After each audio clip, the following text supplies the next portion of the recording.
Hello, నేను విషయం మాట్లాడుతాను. బాబు, అనితమ్మ గారిని ఆ తాగుబోసు వచ్చినోడు తోసేశాడు. ఏమైంది?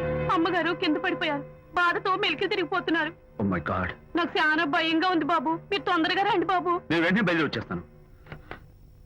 ఈ టైంలో ఎక్కడికండి? అనిత కింద పడిపోయిందంట. నేను వెంటనే దగ్గరుండి హాస్పిటల్కి తీసుకెళ్ళాలి. వేరే ఎవరైనా తీసుకెళ్తారండి. ఇప్పుడు మీరు వెళ్ళొద్దు ప్లీజ్. అర్థం లేకుండా మాట్లాడుకో.